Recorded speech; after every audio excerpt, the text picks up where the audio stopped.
I still go to Taco Bell, drive through Rose Hell. I don't care, I'm still real, no matter how many records I sell.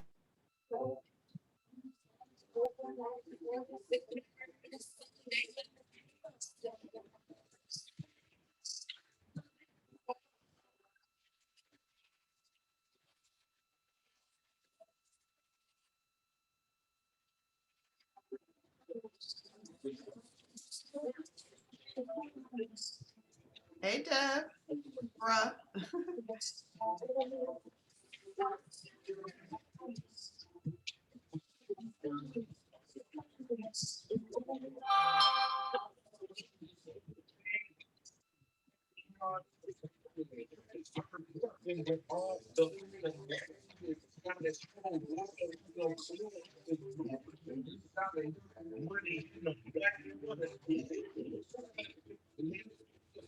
Deborah, the sounds is a little faint.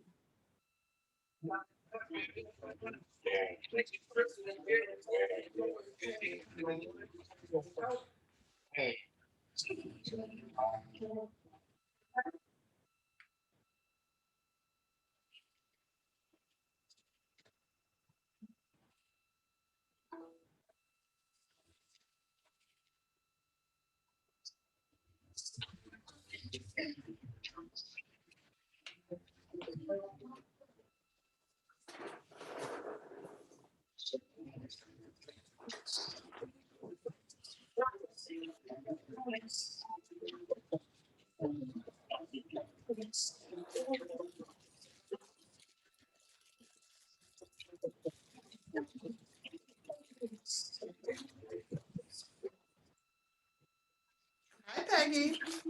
How are you? Good. How are you? I love your purple background. Thank you, Angela. Me too. Yeah. Is purple one of your favorite colors? It is, and then I have all these purple iris and I didn't realize they don't show. So I have to pick my white flowers so you can see flowers behind me. Oh, well, it's really pretty. Thank you very much. Is this your house behind you? Or It's something you're not. working on, It's just a virtual? virtual background from West Elm. Nice looking. I like A-frames. I like all the windows. Right? I said this would be let's see if we can see it. That would be a cool place to like hang out at, right?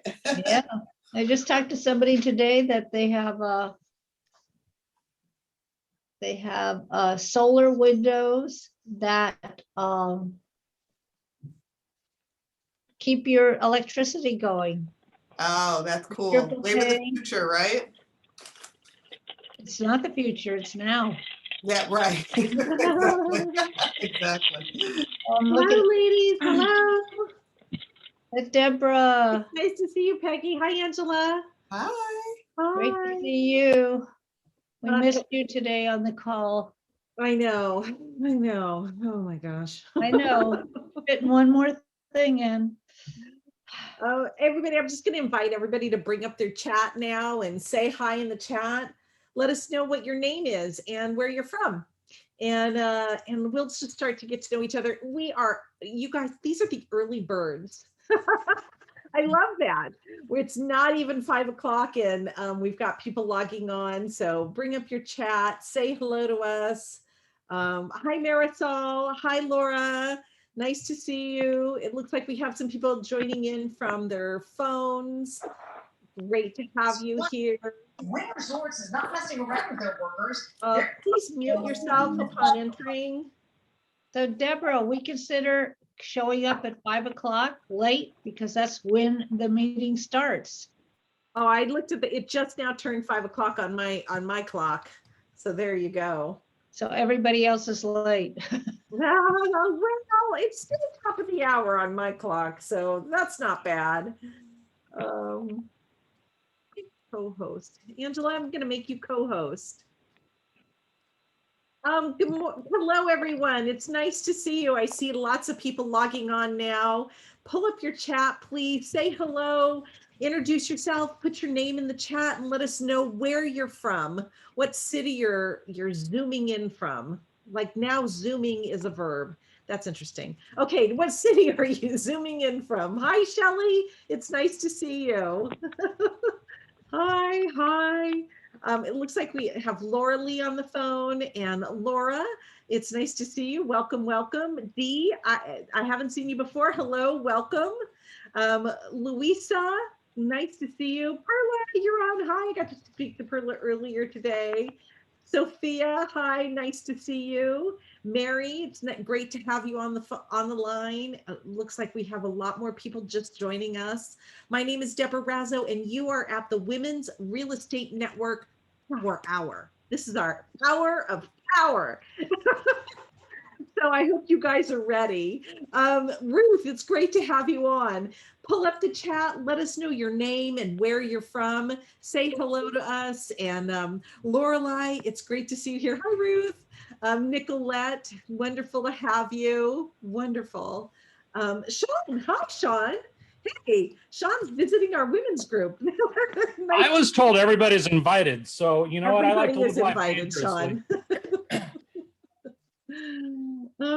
Thank you for all joining us. People are still logging on. My name is Deborah Razzo. I'm the founder of the Women's Real Estate Network, and you are at the WREN's Power Hour. So this is an opportunity for you to get to know a little bit about who the Women's Real Estate Network is. It's also an opportunity for you to see women in action in real estate. We actually dedicate this hour to featuring some of our women members and their case studies. So their projects that they've worked on. So we have a great case study in store for you today. And I can't wait for that to be presented. But before that happens, I just want to let everybody log in. And if you haven't already brought up your chat, please bring up your chat. and let us know where you're from. We've got people from all over the place. I see we've got a couple people from Las Vegas, Shelly from Anaheim, and Peggy from Sierra Madre, of course. Rebecca, you're here from DC. You. Thanks for joining us from across the states. And Dee, you're here from Minneapolis. Hey, welcome. We've got Lorelei from Scottsdale, Arizona. Wow, thank you guys for joining us. Shelly, you're in Anaheim. Olivia from Las Vegas. Mary, you're from North Hollywood. Hi, I'm from Burbank. You're right next door. Perla from Los Angeles. Carol, Miami, Florida. Hey, how's everything out in Miami? That's nice to hear from you. Oh, we've got Marisol from LA via New York City. I guess you're traveling, Marisol. That's fabulous. Sean, you're from San Diego. Thank you for joining us. It's great to have you guys here. We've got a lot in store from you all. I want you to make sure that you have your chat up, and please turn on your camera. I see some of you that are on your phones, and that's great. But if you have the ability to turn on your camera, we'd like to see you. We don't care if your makeup's not on or you haven't brushed your hair. Like, this is us, this is the girls. Turn on your camera, bring it up, say hi, get that chat going, tell us where you're from. You might also want to have a pen and paper ready, because you're going to get some great information. And you never know when somebody says something that's going to give you that great idea. So I want you to have a way to capture it.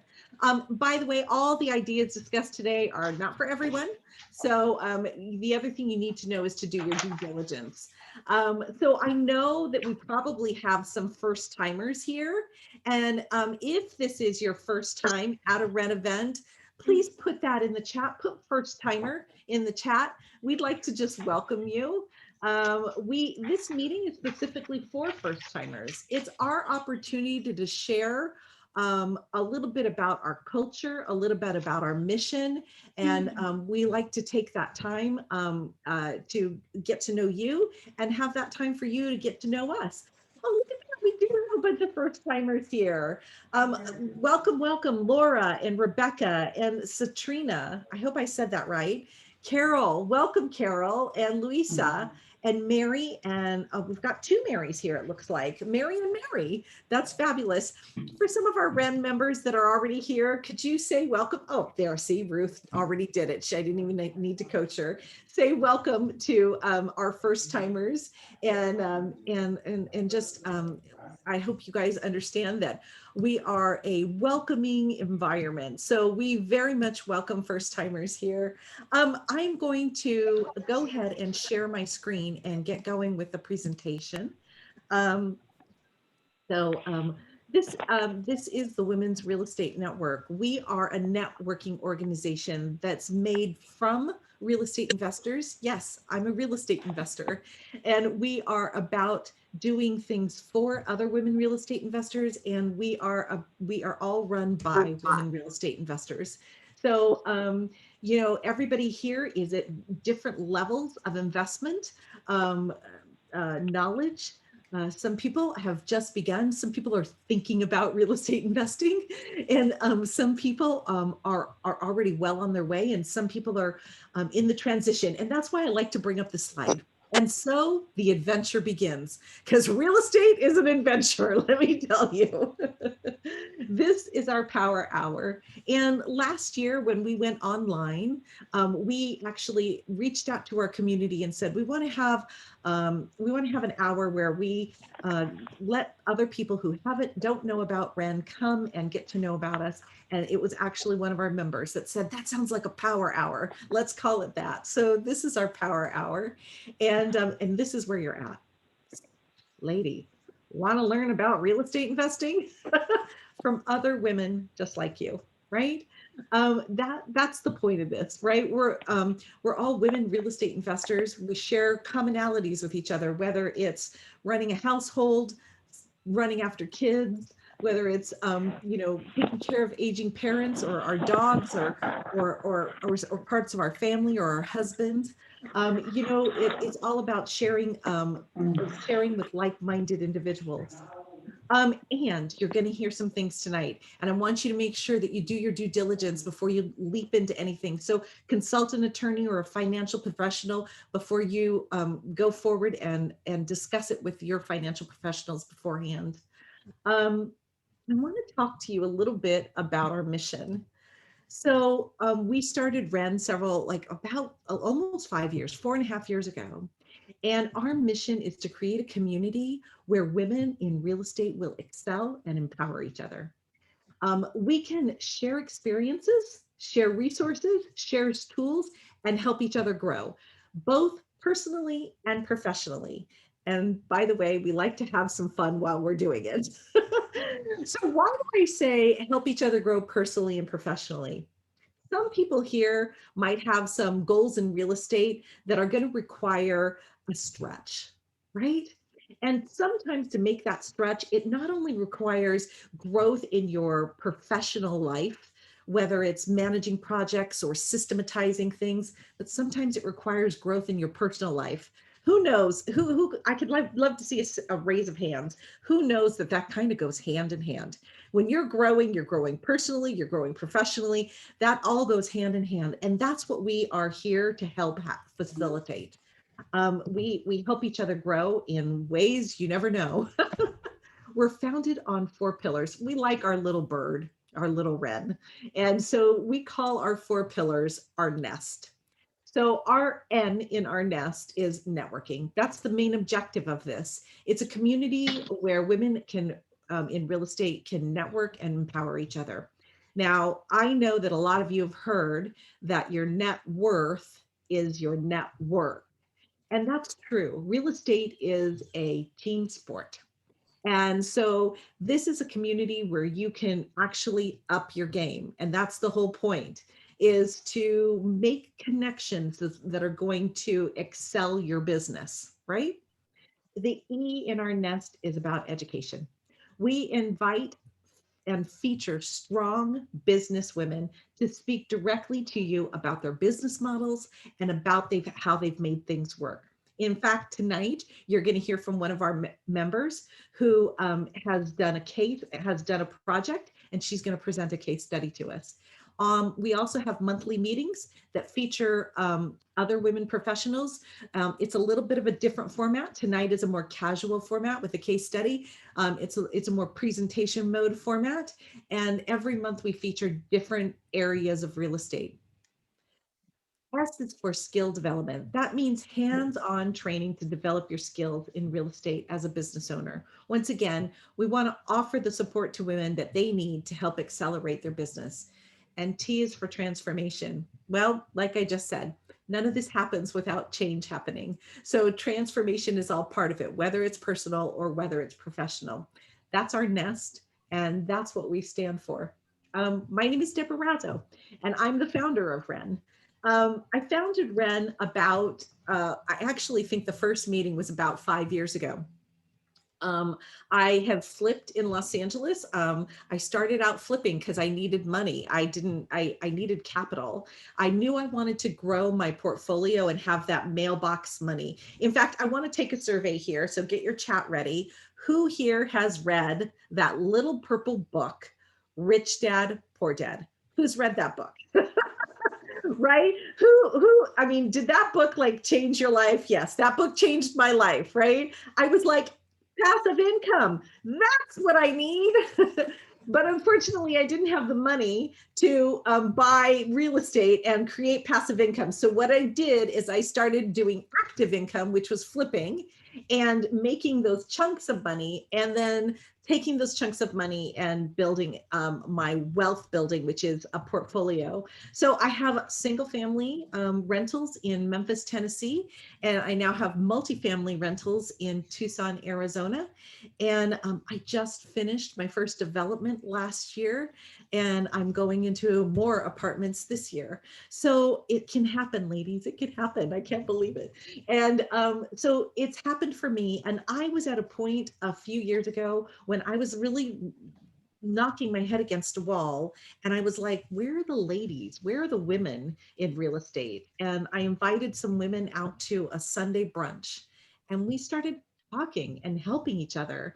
And I realized like women have a different way of doing business. We're much more community oriented. We share a lot more. And these women inspired me. They were kick ass. And so I said, let's do this again and again. And that's how we started. And now we've got 11 chapters all over the US, and even through the pandemic, we're doing good. So I wanted to tell you a little bit about myself, but I also want to give you a quote. And that is, we usually have a quote at the beginning of our meetings. And today's quote is, "The quality of your life is a direct reflection of the expectations of your peer group. Choose your peers wisely." Right. I picked this quote today because I'm really lucky. I'm really lucky to have a peer group of women. In fact, I think it was Kim who actually reminded me today that I have women who are supportive. I have women who are resourceful, and I have women who are not afraid to tell me when I'm wrong and not afraid to kick my butt when I need it. You know, it's a great group. And that group of women are the women who actually make me move forward, right? Has anybody here ever felt stuck? I mean, I'll be honest, I've felt stuck in this past year. This year's been crazy, you know, and you wonder with the pandemic how things are going to happen. And, you know, I've felt stuck, and I've had people around me that go, and what do you have to learn about this? And where can you go from here? And, you know, they ask me the questions that need to be asked. So I just it was a reminder to me, and it's a reminder to you, that your life is a direct reflection of who you're surrounding yourself with. So choose wisely, choose wisely. Oh my gosh. I'm so excited to introduce to you this next person that's going to present her case study. And there are two reasons that we do case studies here. One of them is because we want to make sure that the women that are in our community are celebrating their wins. Ladies, we need to remember that.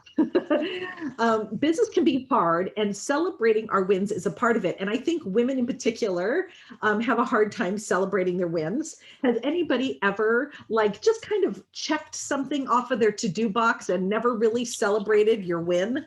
I mean, I think it's happened here before, right? Yes, great, thank you. So part of this is about celebrating our wins. We like to feature our members, and we like to celebrate their wins with them.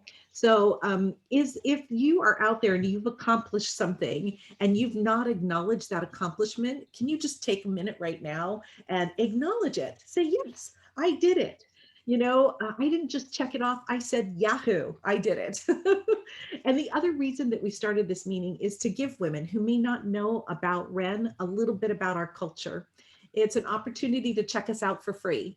So if you're here and you've never attended a WREN event before, welcome, welcome. We usually have a featured speaker or a panel of experts at our monthly event.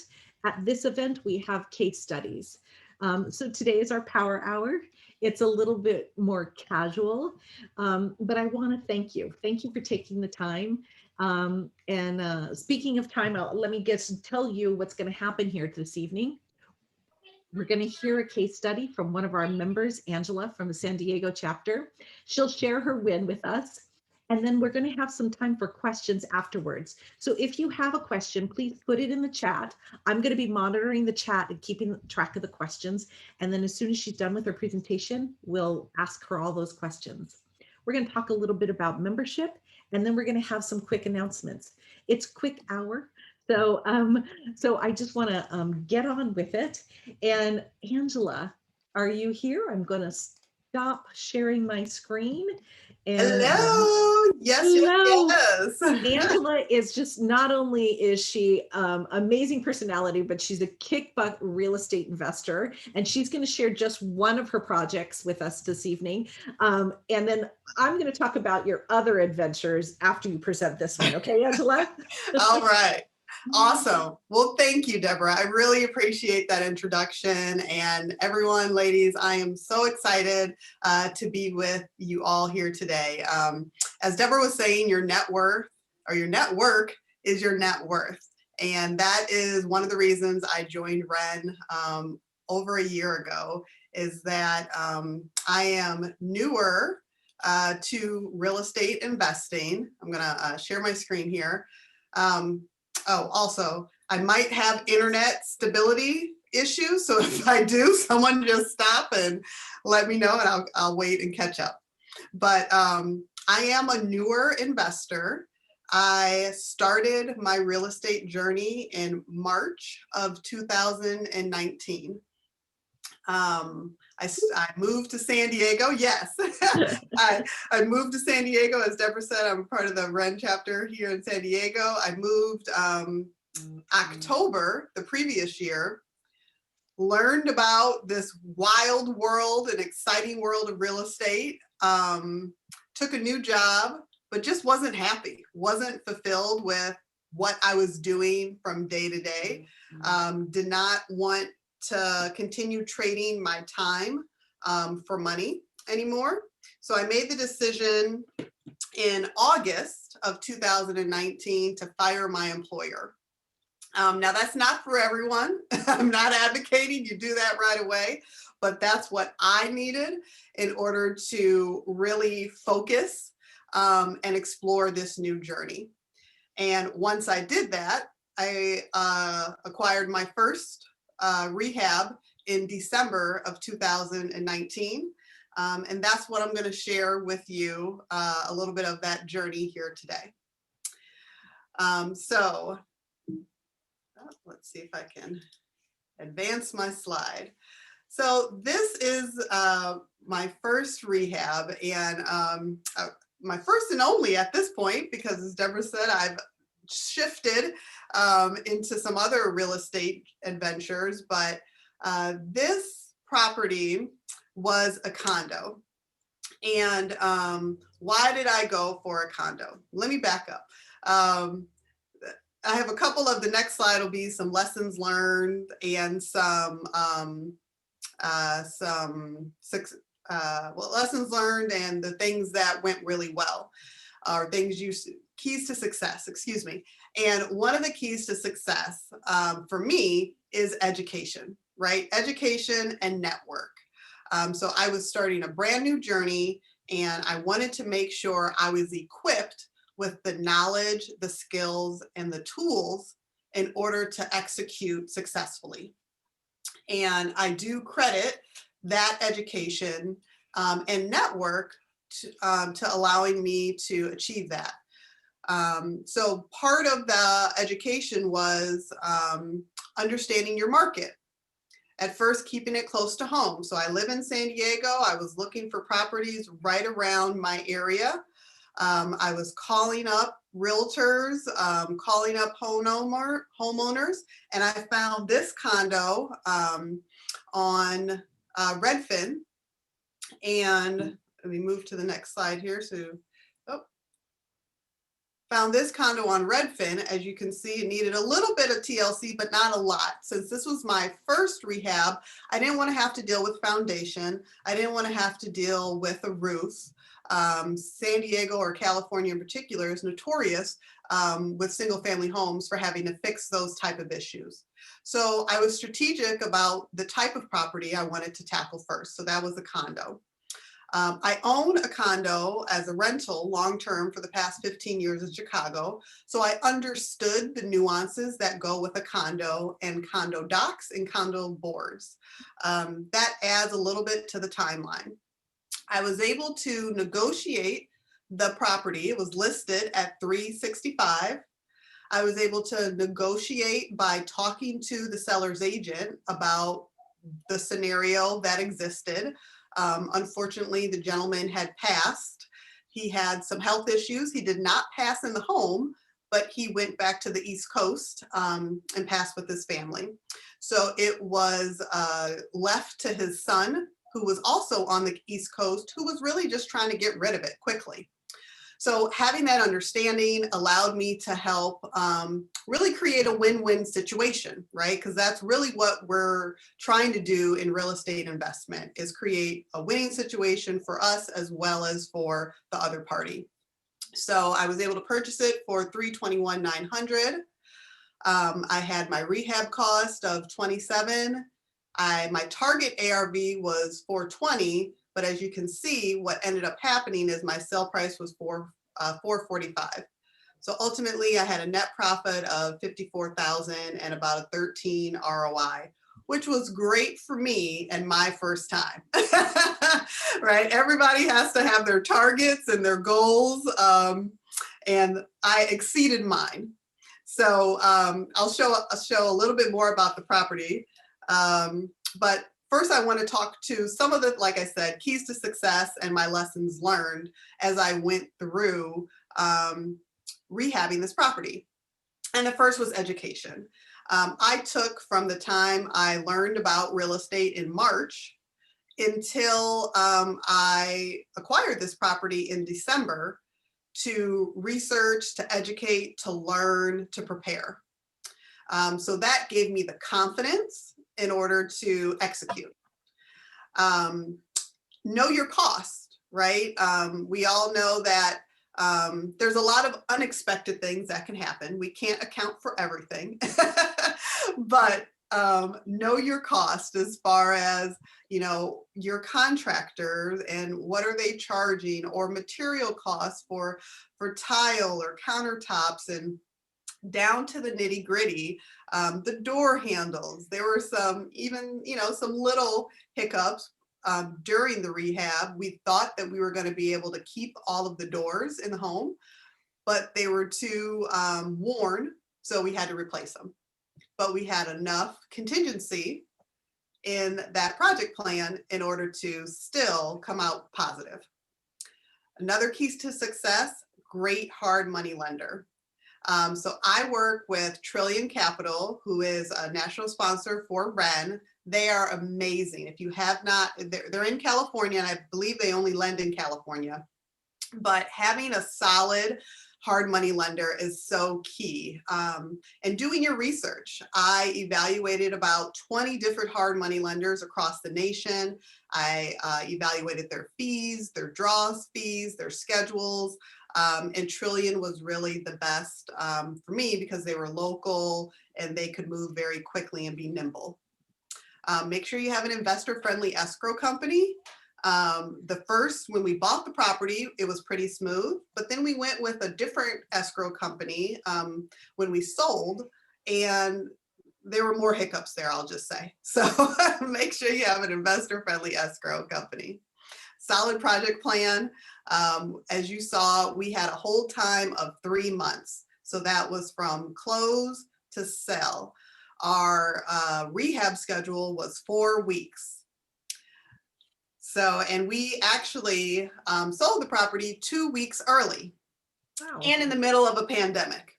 If you didn't see the timing, we sold in April. And yeah, we problem solving, right? We are investors. We are problem solvers. So a little fun story. COVID was just ramping up, and we had put the home on the market. I think it was like March 20th. We found a buyer 5 days later. And then COVID happened, right? Everything shut down. At first, there was like no real estate, no open houses, no anything. And our buyer got spooked. So she wanted to delay the closing. Well, for those who do rehabs, or if you're learning, we all know every day is dollars. So we really had to work with our seller's agent, to have a conversation with our buyer to make her feel comfortable that the closing agents were going to follow all COVID protocols, you know, that she would be safe proceeding with the closing. But that definitely took some finessing and some time. And I could have just threw up my hand, but we plowed forward. And like I said, we closed 2 weeks ahead of schedule. And trust your gut. In every vendor that I worked with, a contractor, my selling agent, my hard money lender, I evaluated at least 3 to 4 before I made a decision. And when I did not have a good feeling, I went with my gut, and that proved to be very beneficial. And then moving to the other side, lessons learned, build your PML list in advance. Now, we've all heard the saying, if you have a great deal, the money will come. And that is true, but darn it, it's stressful if you don't have it lined up in advance. Sorry if you hear my dog barking. So make sure, you're building those relationships with your private money lenders in advance, and you're keeping them up to date on what projects you have in the pipeline, because it just makes it easier. We actually ended up going with what's called a fractionalized note. It is unconventional, and we worked with an attorney to make sure that we did what worked for us.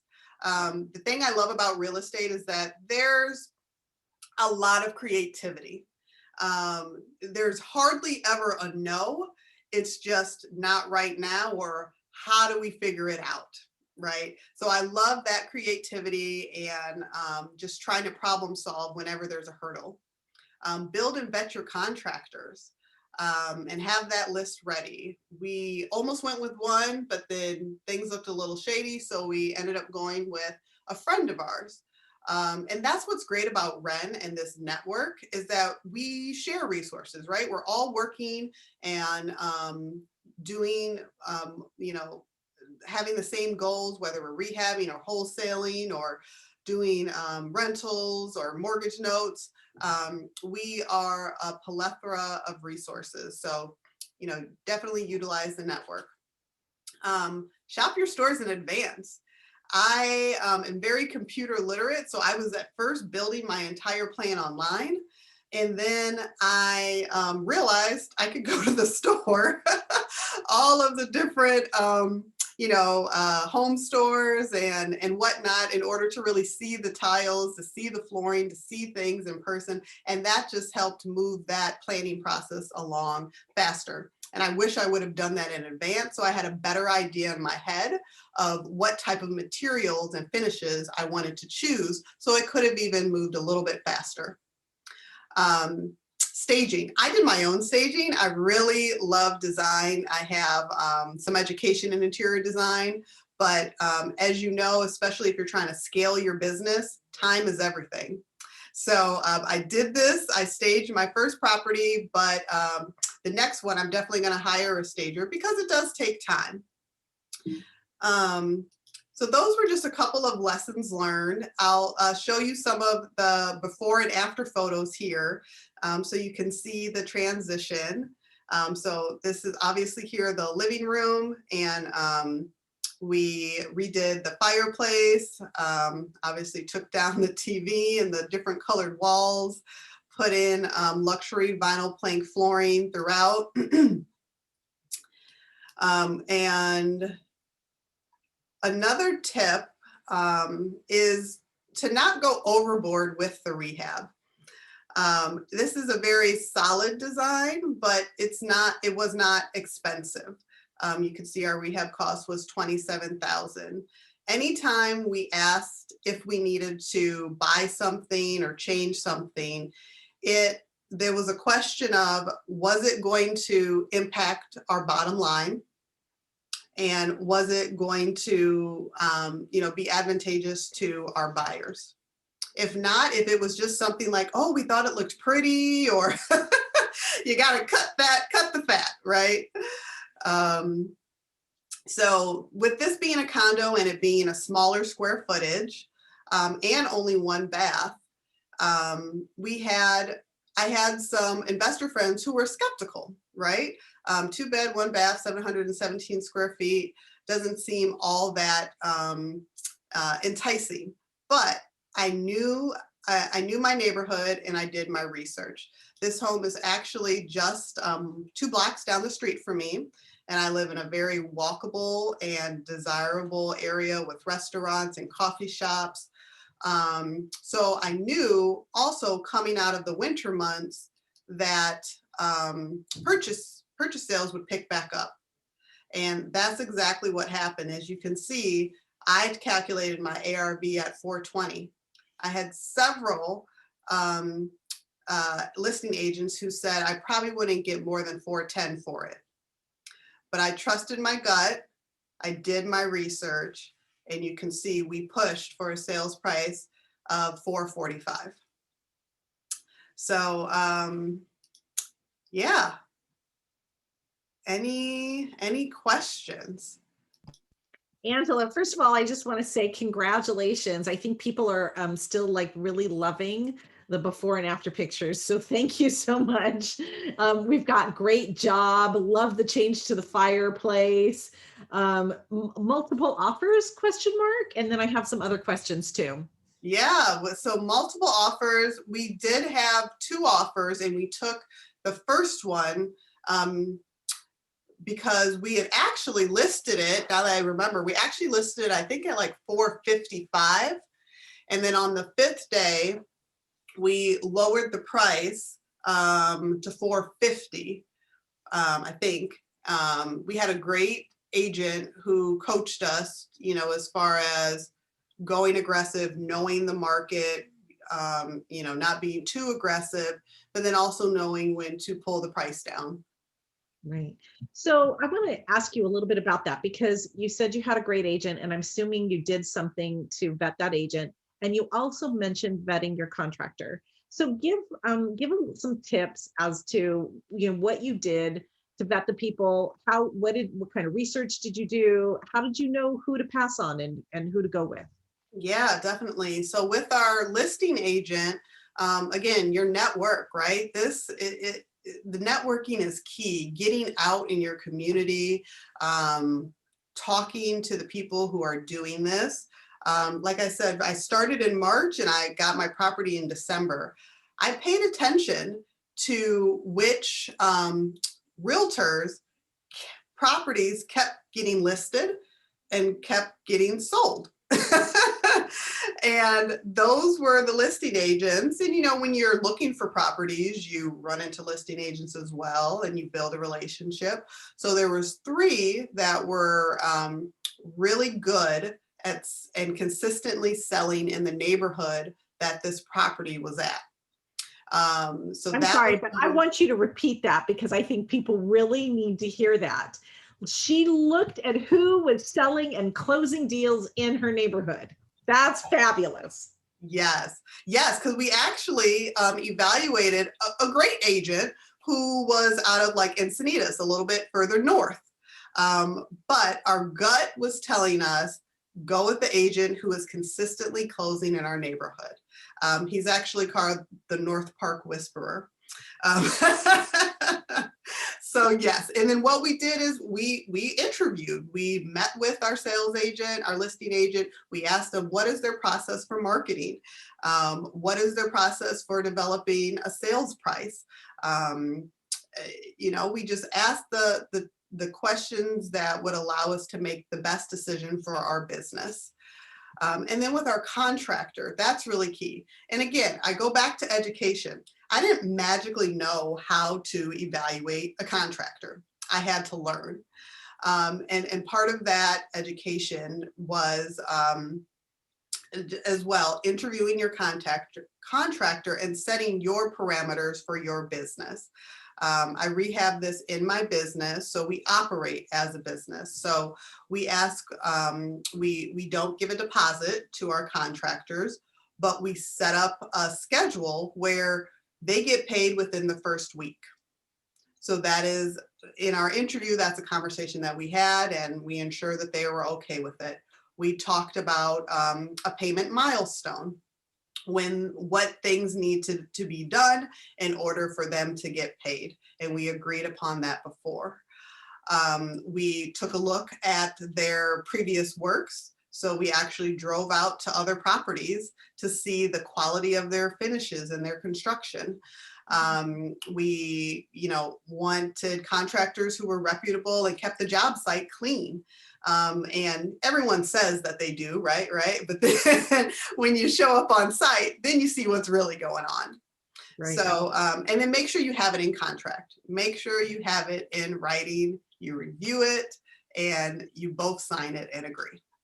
Great. One of the other question is, did you do some of the manual work or was it all the contractor?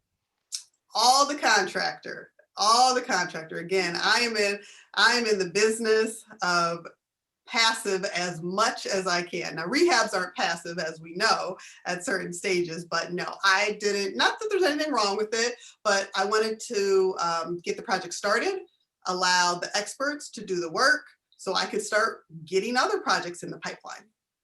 So the only Fabulous. legwork I did was the staging. Great. And we have a question more along that line. Did having the inspector passing the completed work have anything to do with the payday for the contractor?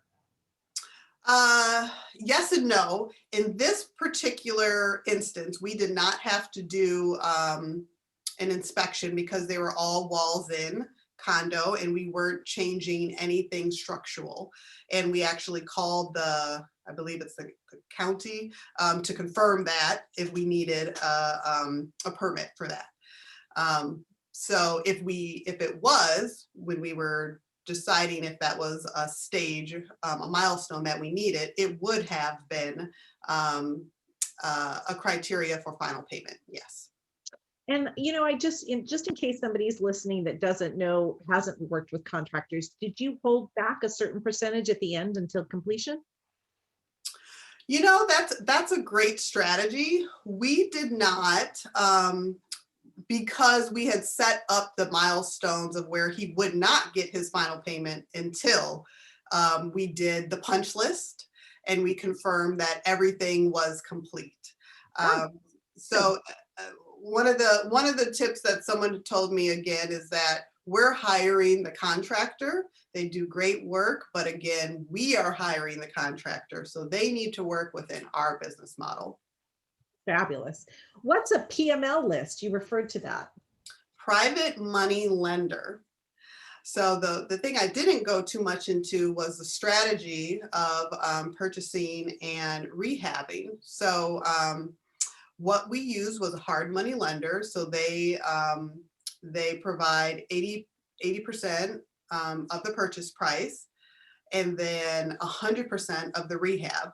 You need to check with your hard money lenders because there's different values depending on your experience and even like the part of the country or the asset. So then that means we had 20% responsible, 20% down that we were responsible for bringing to the closing table, as well as carrying cost. So we worked with private money lenders, that's PML, those who were looking for their money to work. They knew that their money sitting in the bank getting less than a point percentage of interest was not advantageous. And we were offering on this particular project a 10% annualized return. Fabulous, fabulous. One of the things that you just mentioned is a punch list, and some people are asking, what's a punch list? Yeah, a punch list is just, it's towards the end of the project and it lists off all of the outstanding items. So as we get to, or it could be, I guess, during the project too, but basically when you get to a milestone, you want to review and ensure that everything you said your contractor was going to complete is actually complete. And then if not, you need to create a list, a punch list, for them to then finish those items to then get approval and move on to the next stage. Wonderful. Now I know you did the staging on this one, but if you were to look for stagers, where would you look? Yeah, the network, right? Talking and and asking. So I join not only WREN, but I'm a part of other networking, real estate investor networking groups. And when I go, I'm asking, what do you do? What do you specialize in? And I had met several interior designers and stagers at those different meetup groups and who work locally. As I meet other investors, I ask, have you used a stager that you really like and what's their price point? Again, building that list in advance really helps once you have a property under contract because it's go time at that point. What was the biggest lesson that enabled you to keep the rehab budget low? The biggest lesson. Well, just to be straight up, in order to keep our profit where we wanted it, we had to keep our rehab where we needed it to be, or what, the numbers tell the story. The numbers make the decisions. Someone said, never fall in love with the house, fall in love with the numbers. So Oh, that's a great nugget. I love that. Never fall in love with the house, fall in love with the numbers. totally. So it was the numbers that kept you tight on the budget. Most definitely. When I went to walk the property, I have my rehab list and I evaluate what needs to be done, to the naked eye, replace the carpet, paint everything, remove popcorn ceilings. We go down the list. And then that gives me a calculation. And then I confirm with my contractors. I have them come into the property once it's under contract and then confirm or revise that budget. Okay, so another question. Your net profit was after paying back your loan, correct? That is correct. Net, all expenses, everything paid out, private money lenders with their interest paid out, hard money lender paid out, sales commission to the sales agent paid out.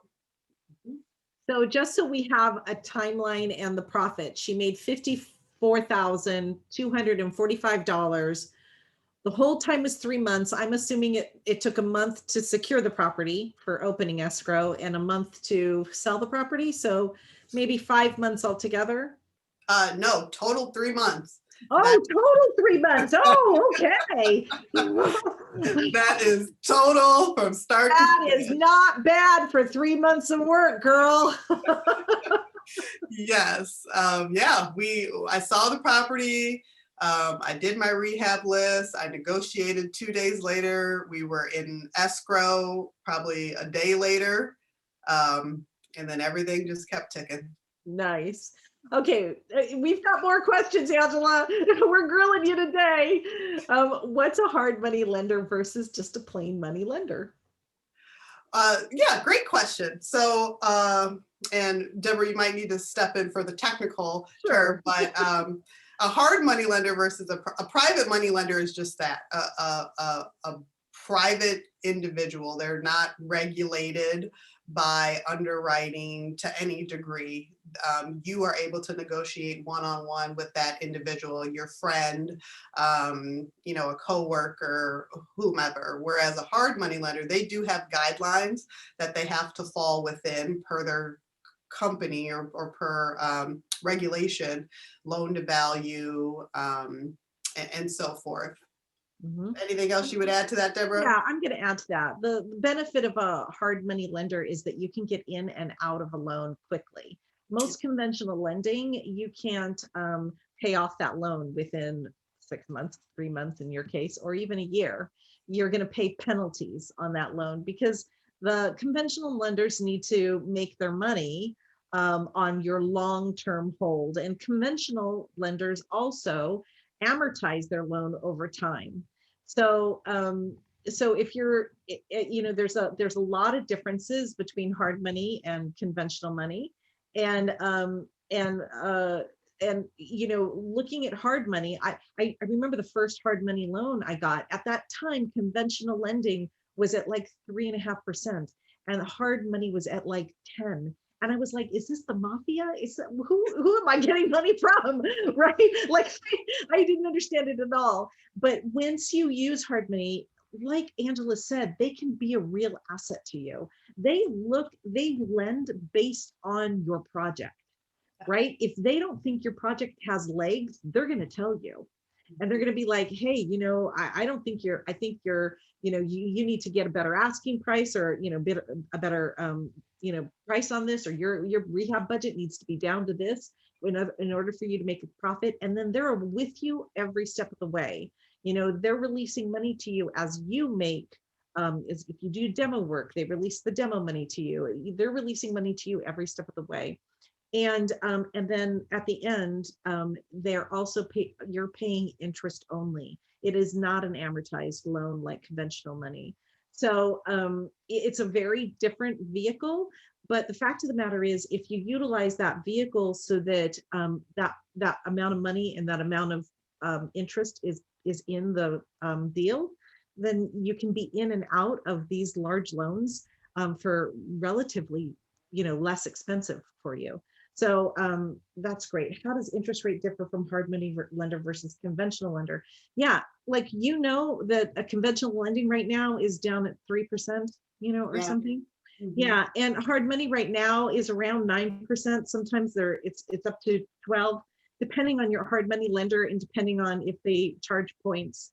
And once again, one is amortized, conventional lending is amortized, hard money is usually interest only. We could go on and on, but we do have hard money lenders here at WREN that can walk you through that process. And many hard money lenders, if you are a first time flipper, want you to have some kind of mentor, want you to have, a good business plan, like Angela had a great business plan. How do you choose the style of the rehab? What specific costs for certain fixtures and remodeling? How did you choose all that? Yeah, great question. To be honest, it's a part of the education program that I was a part of. They provide all of the different, they're a big rehab company in the San Diego area. And a part of their education and training is that they provide the specs of all of the rehabs that they've done in the past. So I was able to review those in advance and get an idea of what things cost. And they use the basic things that us as, consumers use, Home Depot, Lowe's, go down the furniture row store in your local area to see what those different types of prices are. Yeah, and I'm just going to say, also, when you're in someplace, sometimes some of you might be thinking about remotely rehabbing, right? Which is also a thing. If you're in a really expensive area like San Diego or Los Angeles, and you realize you want to rehab someplace else, what you can do is while you're looking at your comps, you look at what has been freshly rehabbed in your area, and you look at the fixtures that they're doing, the colors that they're doing, what is selling in that area. Obviously what's going to sell at in a senior market for maybe a leisure living market, and what's going to sell, in a millennial market, are going to be two drastically different fixtures, two drastically different things. So you really need to look at what's competitive in the area that you're in. Okay. That's so key. I want to just add to that because I forgot. This has already been a year ago that I did this, but I forgot. I went every weekend to open houses of rehabs that had just completed. I talked to the agent. I asked if they knew the investor company, what stager. So yes, just as Deborah said, you can take a look around your market. Right. We've got one last question and then we're going to have to get off. But she said, can you outline roughly the schedule milestones that you set up with the contractor? Just round numbers. What was it? It was actually pretty even because our rehab schedule was only 4 weeks. So we didn't have to be complicated. Week 1, week 2, week 3, Right. week 4.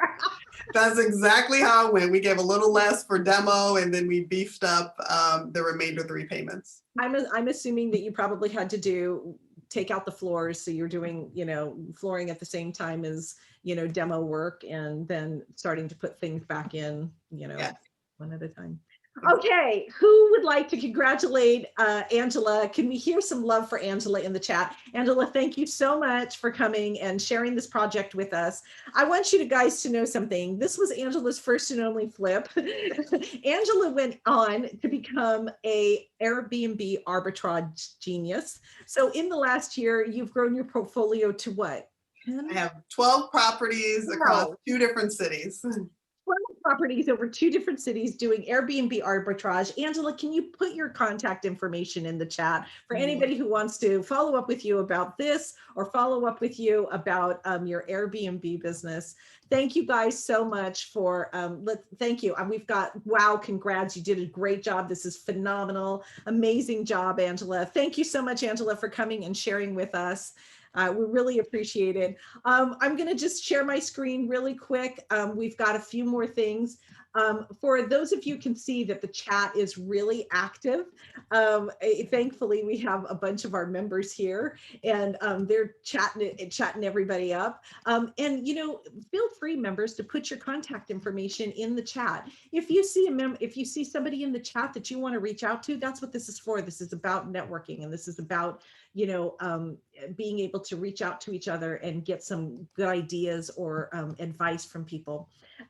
So I just want to, we've gone through the case study. I want to talk to you about joining WREN. So if you're interested in becoming a part of a women's real estate investing network, please look at joining WREN. This is about what we do. We support each other, we challenge each other, and then we're also just a wealth of resources for you and your business. We have member-only meetings once a month. We gather just members only, and we not only exchange information with each other and get to know each other more intimately, because why do we do that? Because we do business with people we know, like, and trust. And that means that, you might be just putting your name and your phone number in a chat, but that's not a relationship, right? Relationships grow over time. You get to know people, and it's through relationships that you really foster business alliances. And so we get together and we do that. And also at our member meetings, we have what we call wishes and desires. So if you have a project that you're pitching, if you have a challenge that you need some brainstorming on, that's the time that we have with each other. We also have online member profiles. We have local connections. We have national connections. We have monthly events, like I mentioned. We have education platforms, community calls. We have discounts and savings to other people's education, as well as to other vendors. And we have also large events. Last year was the first year that we haven't had our Ignite Your Fire Within event in person, but we had it online. We'll be going back to having an in-person event, hopefully this fall.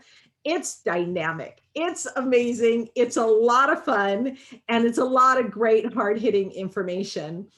We have lots of great speakers that come, and more advanced education.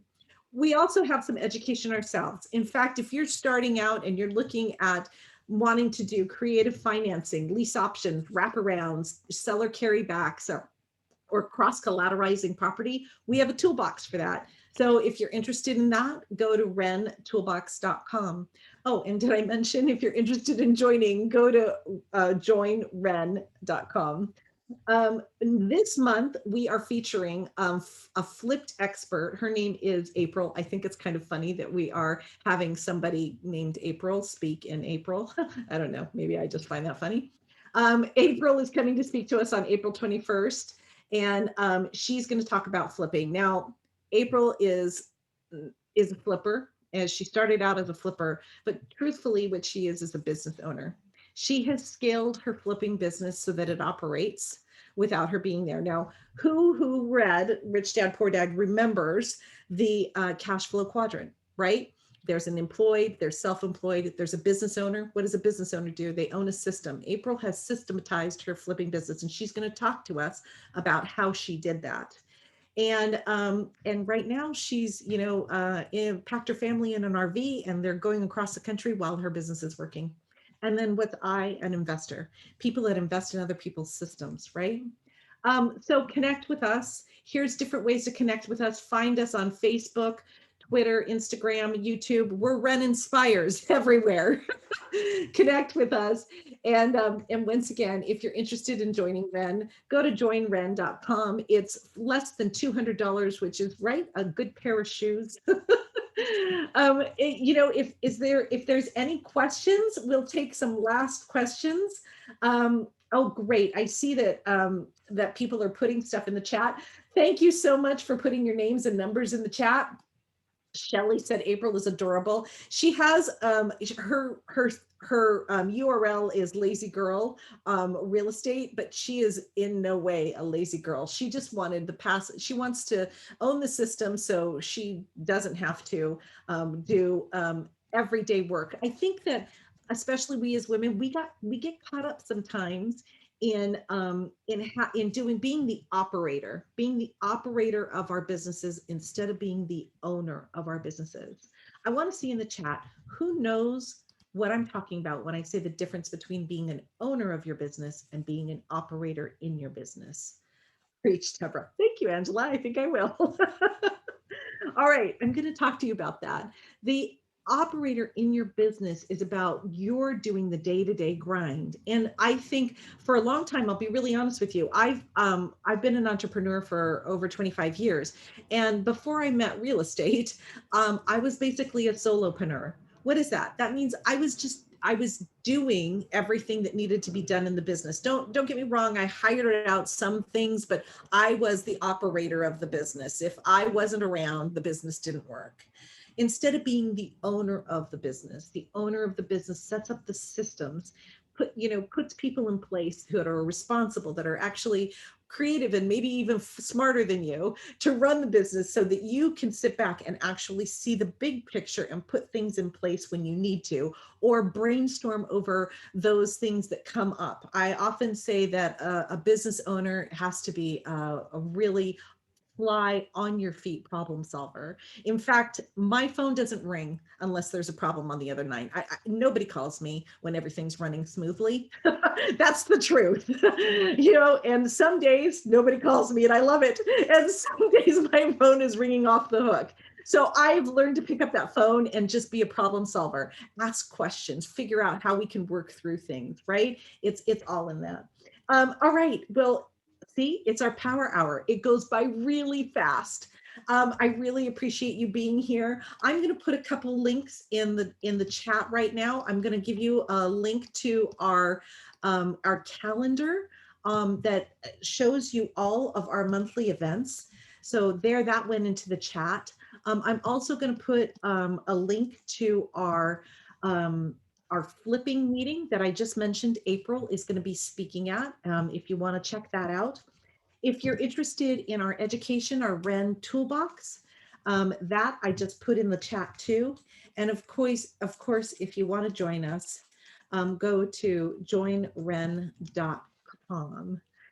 If you want to save this chat, because there is a ton of resources in it, go to the bottom right-hand corner of your chat to those 3 ellipses and pop up those 3 ellipses and say save chat option. Save that to your desktop and utilize it. Reach out to everyone or reach out to the people that you want to reach out to and foster resources. Thank you so much for joining us. Oh, great, you want to join? Great. We're happy to have you. Go join online. And hopefully we'll see you soon online and maybe even in person sometime soon. Guys for coming, and I will put my name in the chat just in case anybody needs to get a hold of me. All right, guys, have a good evening.